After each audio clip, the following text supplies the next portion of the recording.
গাজীপুরের ঘটনাকে দুঃখজনক মন্তব্য করে স্বরাষ্ট্র উপদেষ্টা জাহাঙ্গীর আলম চৌধুরী বলেছেন, সাংবাদিক তুহিন হত্যায় জড়িতদের বিচারের আওতায় আনা হয়েছে। শিগগিরই বাকিদেরও আইনের আওতায় আনা হবে। সচিবালয় আইনশৃঙ্খলা কমিটির বৈঠক শেষে এসব কথা বলেন তিনি। এছাড়া নির্বাচনে যারা দায়িত্ব পালন করবে তাদের প্রশিক্ষণের কাজ ইতোমধ্যেই শুরু হয়েছে বলেও জানান স্বরাষ্ট্র উপদেষ্টা। বিস্তারিত নূর মোহাম্মদ ফুয়ার রিপোর্ট। আশা, হতাশা এবং অর্জন সবকিছু নিয়ে এক বছর পার করল ডক্টর মোহাম্মদ ইউনূসের নেতৃত্বাধীন অন্তর্বর্তী সরকার। তবে আইনশৃঙ্খলায় কতটুকু সফল অন্তর্বর্তী সরকার, প্রশ্ন এখন জনমনে। সচিবালয় আইনশৃঙ্খলা বাহিনী কমিটির বৈঠক শেষে গাজীপুরে প্রকাশ্যে হত্যাকাণ্ডকে দুঃখজনক মন্তব্য করে স্বরাষ্ট্র উপদেষ্টা জাহাঙ্গীর আলম বলেন, অপরাধীদের ইতিমধ্যে গ্রেফতার করা হয়েছে। গাজীপুরে যে ঘটনাটা ঘটছে এটা খুবই একটা দুঃখজনক এক ঘটনা। এই ধরনের ঘটনা ঘটুক মানে আমাদের এই সমাজে কেউ এটা চিন্তাও করতে পারে না, বাট ঘটনাটা ঘটে গেছে। এই ঘটনায় যারা জড়িত তাদের আমরা হয়তো ম্যাক্সিমামে আইনের আওতায় নিয়ে আসছি, বাট যে জীবনটা চলে গেল তার তো আর কম্পেনসেশন দেওয়া যাচ্ছে না। 5 আগস্টের পর 700 অস্ত্র এখনো উদ্ধার হয়নি জানিয়ে হারিয়ে যাওয়া অস্ত্র খোঁজ দিতে পারলে পুরস্কার ঘোষণা দেন স্বরাষ্ট্র উপদেষ্টা।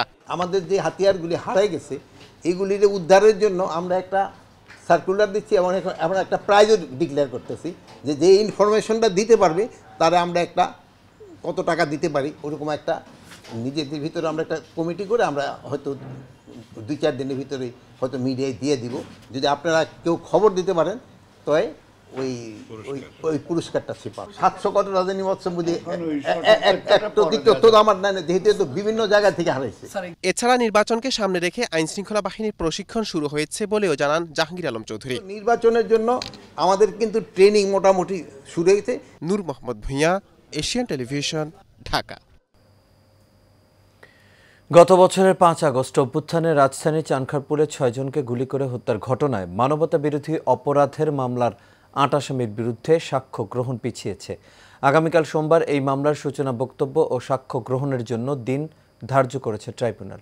আজ বিচারপতি মোহাম্মদ গোলাম মর্তুজা মজুমদারের নেতৃত্বাধীন 3 সদস্যের ট্রাইব্যুনাল 1-এ মামলার সূচনা বক্তব্য ও সাক্ষ্য গ্রহণ শুরু হওয়ার কথা ছিল, তবে তা একদিন পিছিয়ে দিয়েছে ট্রাইব্যুনাল। এর আগে আজ সকালে এই মামলায় গ্রেপ্তার 4 আসামিকে ট্রাইব্যুনালে হাজির করা হয়।